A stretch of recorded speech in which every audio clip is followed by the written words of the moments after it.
My dear student, I am starting remaining part of chapter 15 for class 7th in science. Name of chapter is light, means prakash.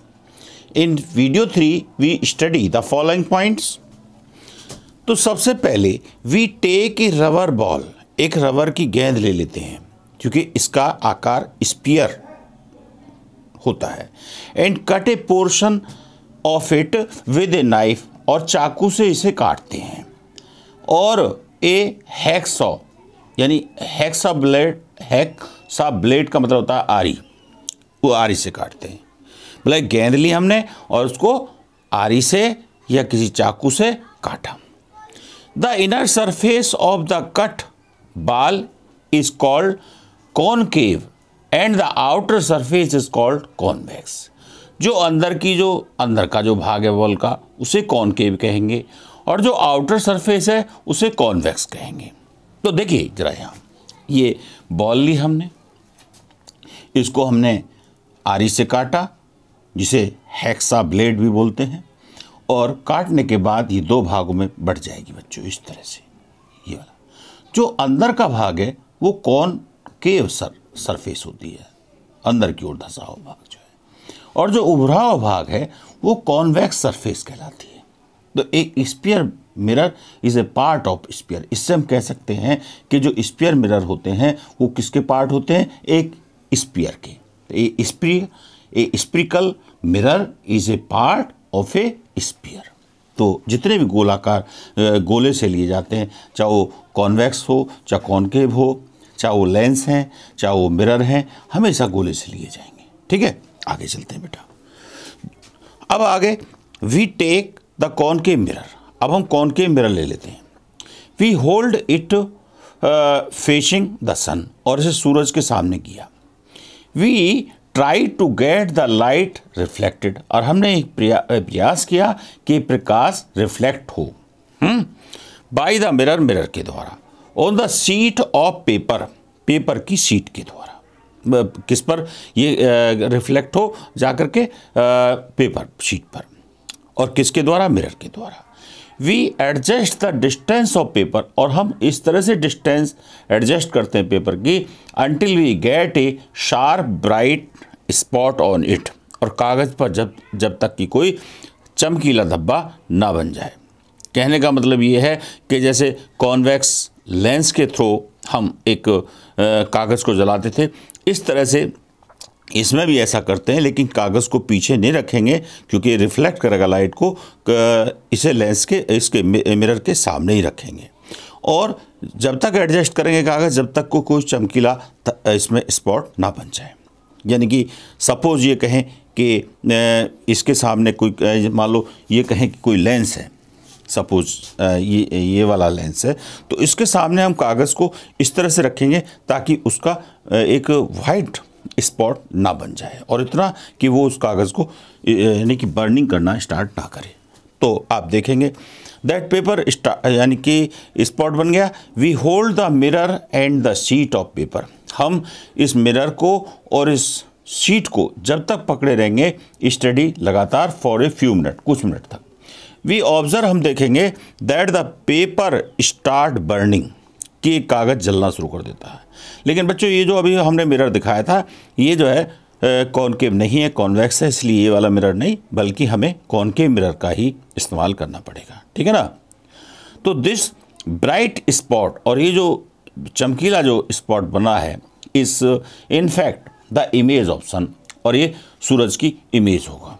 Suppose ये आपका convex mirror है, sorry concave mirror है, और यहाँ हमारी कागज़ की sheet है, तो यहाँ एक इस पर कहीं भी कोई कागज़ कोई चमकीला धब्बा बनेगा, और वो इस तरह से एडजस्ट करेंगे कि वो ब्राइटेस्ट हो, सबसे ज़्यादा चमकीला हो, और वो कागज़ जलना स्टार्ट हो जाएगा। तो ये लिखा है कि फॉर फ्यू मिनट तक हम ऐसे ही इसको स्पॉट को रखेंगे कागज़ पर। वी ऑब्जर्व, हम देखते हैं दैट पेपर स्टार्ट बर्निंग, कि कागज़ जलना शुरू कर देता है। जैसे कॉन्वेक्स से हुआ था ऐसे ही कॉनकेव मिरर से कागज़ जलना शुरू हो जाता है। This bright spot is in fact the image of sun, और ये चमकीला जो धब्बा कागज़ पर प्राप्त हुआ था ये क्या है, ये सन का इमेज है। We see that this image of the sun form on the screen. हमने देखा कि इसका जो चित्र है कागज़ पर बन गया, मीन्स स्क्रीन पर बन गया। So this image is the real image, इसलिए इसको रियल इमेज कहेंगे। ये चित्र सन का जो है वो कॉन्वेक्स मिरर के द्वारा नहीं बन सकता, ठीक है, कॉनकेव मिरर के द्वारा ही बनेगा। तो ये रियल आप समझ गए होंगे कि ऐसा इमेज जिसको पर्दे पर ले सकते हैं, स्क्रीन पर ले सकते हैं, उसे रियल इमेज कहते हैं। दूसरा, use of concave mirror. Concave mirror के यूज़ बच्चों पेपरों में आ जाते हैं। कॉनकेव मिरर कहाँ यूज़ करते हैं, तो इसके बहुत सारे उपयोग हैं। We might have seen the doctor can examine. हमने देखा होगा डॉक्टरों को, वो रोगियों का परीक्षण करते रहते हैं, जैसे आँख देखना है या ईयर्स को देखना है अंदर से, नोज़ को देखना है अंदर से, थ्रोट गले को देखना है। तो ये जो हमारे जो डॉक्टर हैं वो भी कॉनकेव मिरर का यूज़ करते हैं। Concave mirror are also used by the dentist. और जो दांतों के डॉक्टर होते हैं बच्चों, उनके द्वारा भी कॉनकेव मिरर यूज़ होता है to see an enlarge image, एक बड़ा चित्र देखने के लिए, ऑफ द टीथ, दांतों का। द रिफ्लेक्टर्स ऑफ टॉर्चेस, जो हमारी टॉर्च होती हैं उनमें जहाँ बल्ब लगा होता है वहाँ जो रिफ्लेक्टर होता है वो भी कॉनकेव मिरर ही टाइप का होता है। Headlight of the car, car की जो हेडलाइट है वहाँ भी कॉनकेव मिरर होता है बल्ब के पास। एंड द स्कूटर, चाहे वो स्कूटर है, are the concave in the shape, वो कैसे शेप में होते हैं, कॉनकेव शेप। तो बेटा जरा यहाँ देखें आप, ये मैंने डायग्राम बनाया, रिफ्लेक्टर ऑफ टॉर्च, ये टॉर्च है, ये यहाँ बल्ब है, तो ये वाला जो भाग है ये कैसा है, कॉनकेव। यदि इधर से देखें तो ये कॉनकेव मिरर की तरीके से व्यवहार करेगा, ठीक है। तो ये इन चीज़ों में यूज हो जाता है बेटा, ठीक है। तो अब इसके बाद में हमने बता दिया कि फिर है use of the convex mirror. देखिए कॉनकेव मिरर का तो बता दिया हमने, तो अब यूज़ बताएंगे कॉन्वेक्स मिरर। देखिए these mirror are the most commonly use, यानी कि ज़्यादातर ये मिरर इस्तेमाल होता है use as a rear views of the mirror, mirror के रेयर व्यूज़ के लिए, जिन पीछे का जो एक तरह से in automobiles to get an erect and smaller image of the vehicles appear from the behind. जैसे कोई ड्राइवर है तो उसे पीछे का भी देखना पड़ता, आगे का देखना पड़ता ही है, पीछे भी कौन सा ट्रैफिक आ रहा है, कौन कौन लोग आ रहे हैं, कौन कौन से वाहन हैं, उसको देखने के लिए हम कॉन्वेक्स मिरर का ही इस्तेमाल करते हैं। जो ये है आपको बेटे मैंने ये दिखाया था आपको, ठीक है। ये कैसा है, कॉन्वेक्स मिरर, जो एक तरह से मेरी बाइक का ये शीशा है जो कॉन्वेक्स टाइप का है, ठीक है ना। तो ये रहा। तो देखिए ये जो है रहा इसका यूज़। इसके बाद तो साइड मिरर के रूप में, ये ड्राइवर की सीट के पास मिरर होता है, वहाँ इसका इस्तेमाल पीछे की चीज़ों को देखने के लिए, व्यक्तियों को, वाहनों को देखने के लिए कॉन्वेक्स मिरर का यूज़ होता है बच्चों। Use of the plane mirror, वो तो हम यूज़ करते ही हैं रोज़ाना, प्लेन मिरर का, ठीक है।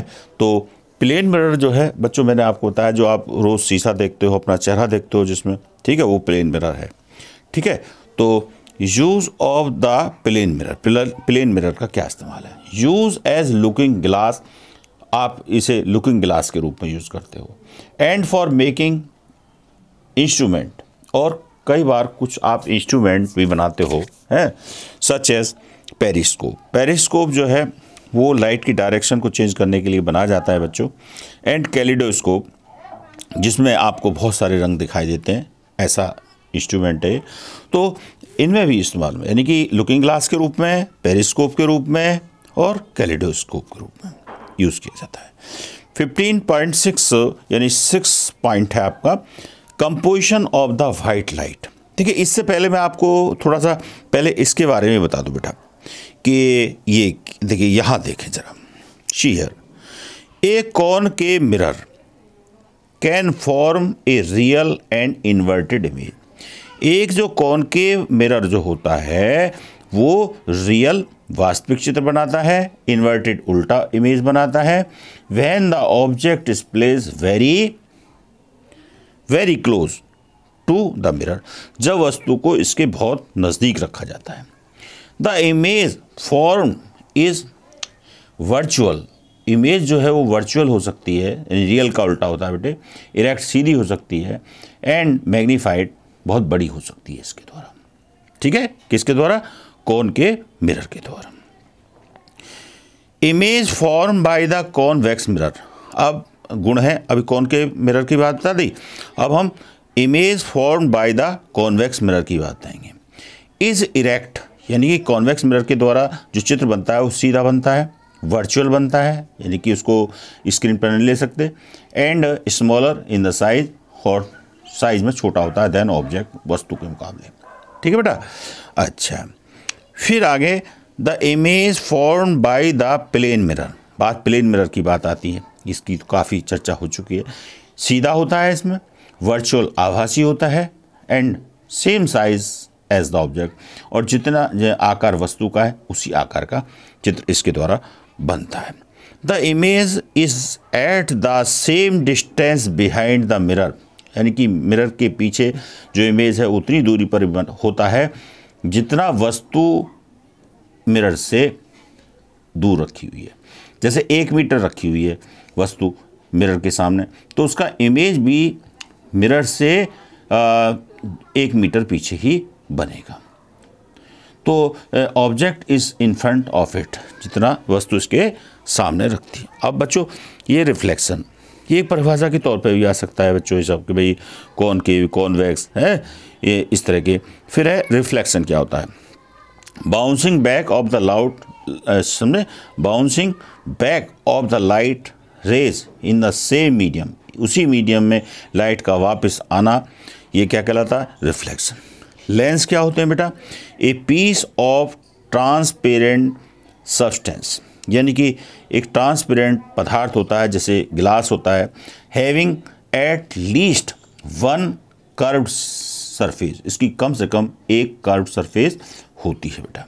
तो ये रहा लेंस। तो कुछ डिफाइन वगैरह हैं, इनको अच्छी तरीके से आप पढ़ लें, ये पेपरों में आ जाते हैं, यूज़ इनके आ जाते हैं, लेंसों के आ गए, मिरर के आ गए, ये कैसा चित्र बनाते हैं, तो ये सब याद रखने की आपको आवश्यकता है।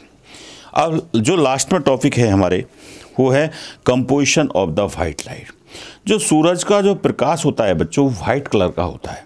ठीक है, कैसा कलर का? वाइट कलर का।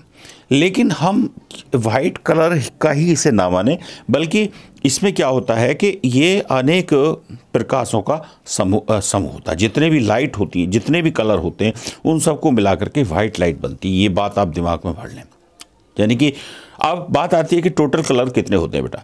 टोटल कलर 7 होते हैं, समझे नहीं? इसको अभी बताएंगे हम। और ये वाइट लाइट जो है वो 7 कलर की ही होती है। तो आप ज़रा देखें, ये कैसे पता लगे कि वाइट लाइट में 7 कलर होते हैं। देखो ये वाला डायग्राम बेटा, ये वाला, इस वाले आकार को ये कांच का बना होता है। ठीक है, तो ये जो है प्रिज्म कहलाता है। क्या कहते हैं बेटा इसको?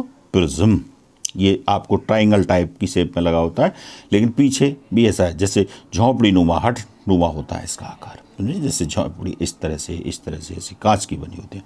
तो अब बात है कि यदि यहाँ से वाइट लाइट की यहाँ पर रेस पास की जाए, किरण पास की जाए, ठीक है, तो इधर दूसरी साइड देखेंगे, इसको इस तरह से एडजस्ट करते हैं सूरज के सन के सामने रख करके कि भाई यहाँ डिफरेंट कलर आपको नज़र आ जाए बच्चों।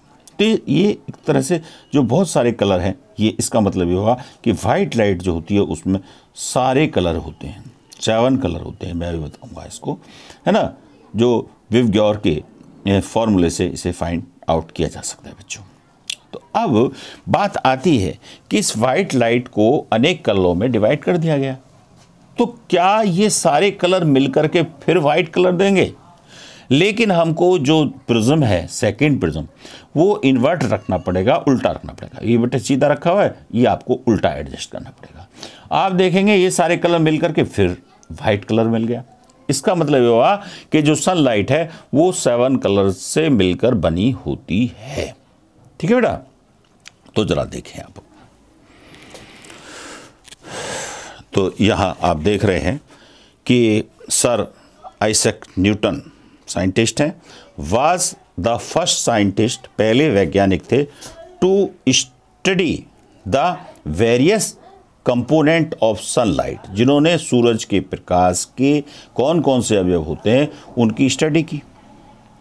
ही allowed a beam of sunlight to pass through a glass prism, एक कांच के प्रिज्म से उन्होंने एक प्रकाश की यानी सन के लाइट की एक करंट पास की, जैसा अभी बताया था मैंने। ही फाउंड, उन्होंने पाया that the light spread, the light spread into the band of colour, ये बैंड ऑफ कलर में फैल गई।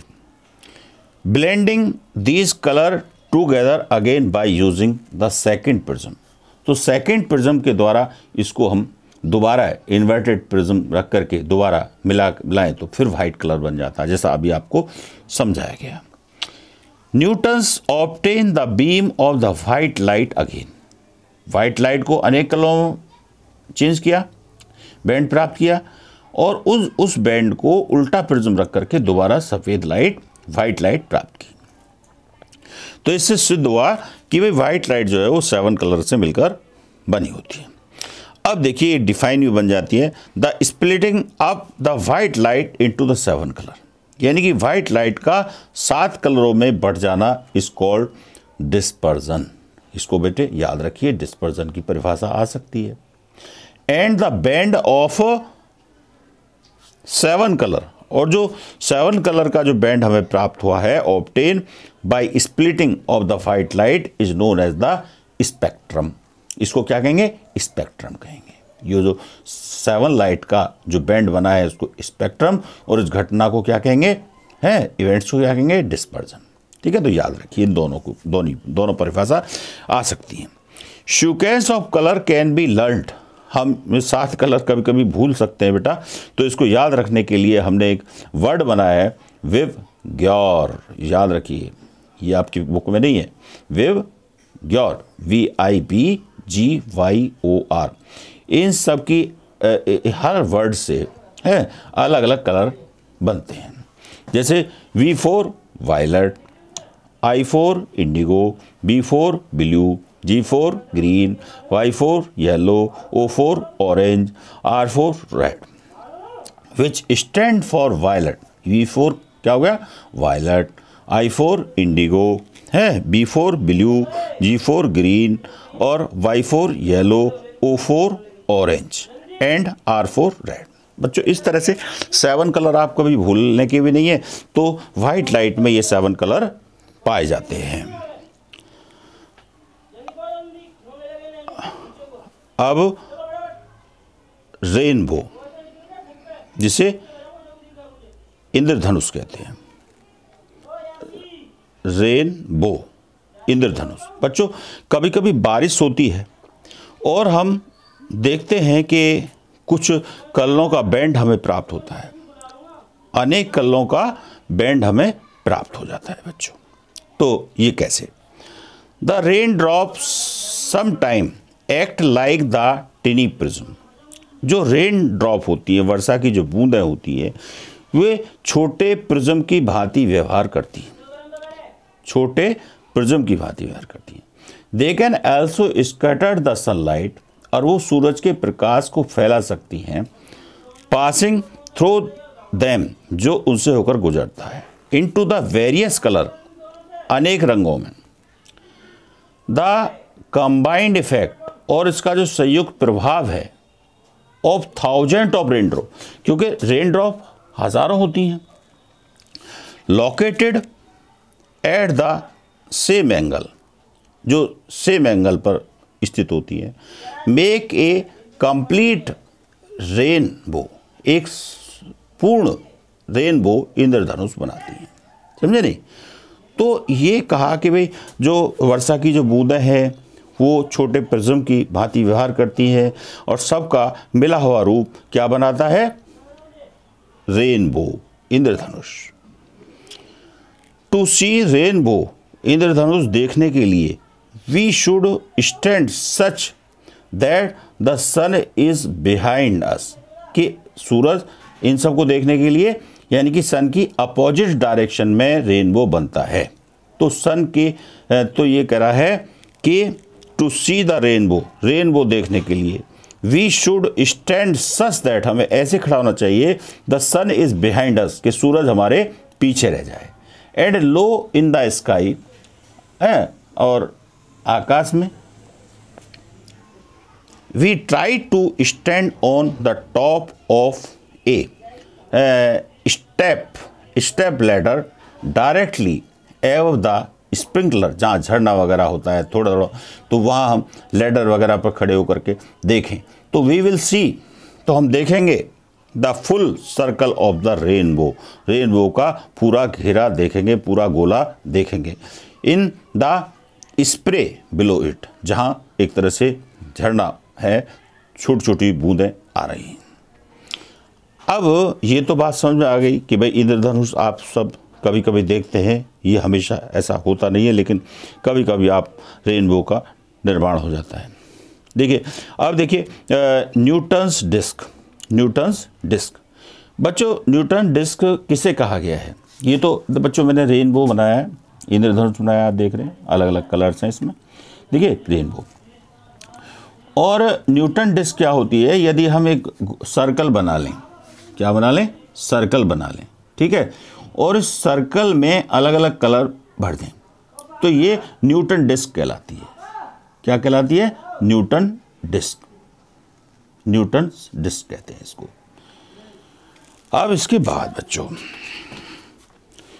न्यूटन डिस्क की बात, it is a colour disc, ये कलर डिस्क होती है, prepared by the printing 7 colour, 7 कलरों को प्रिंट करके, और द स्पेक्ट्रम, जो स्पेक्ट्रम है, when the such a disc rotate rapidly, जब इस डिस्क को बहुत तेज़ी से घुमाया जाता है अबाउट इट एक्सिस, इसके एक्सिस के पड़ते, इट अपीयर्स वाइट, तो ये हमें वाइट नज़र आती है। कहने का मतलब ये है बेटा कि ये जो डिस्क है, यहाँ से पेंसिल वगैरह में इसको एडजस्ट करके जो होल बना हुआ है, इसको यदि घुमाएं तो ये 7 कलर जो हैं वो हमें वाइट कलर के या ग्रे कलर के दिखाई देते हैं। बच्चों ये देख रहे हैं आप, दिस इज CD, समझे? तो इस CD में आप देख रहे हैं बेटा कि जो है बहुत सारे कलर आपको नज़र आ रहे हैं, ठीक है ना? तो ये जो है ये भी एक टाइप का स्पेक्ट्रम पैदा करती है, ए CD placed in the sun, और इसमें आपको डिफरेंट कलर्स आपको नज़र आ रहे हैं। और जब ये तेज़ी से घूमती है बेटा CD प्लेयर में, तो ये फिर सारे कलर डिसअपियर होकर के एक वाइट कलर बन जाता है। इसका मतलब हुआ कि 7 कलर जब आपस में मिक्सअप होते हैं बेटा, तो उनसे वाइट कलर का निर्माण होता है, ठीक है बेटा? तो ये रहा इस वीडियो में, वीडियो 3 में बच्चों इतना ही समझा जाएगा आपको, ठीक है बेटा? और थैंक यू बेटा, वीडियो ज़रूर देखते रहा करें आप टाइम पर, और कोई प्रॉब्लम है तो उसको सॉल्व कर लिया करें फ़ोन करके। Thank you my dear student.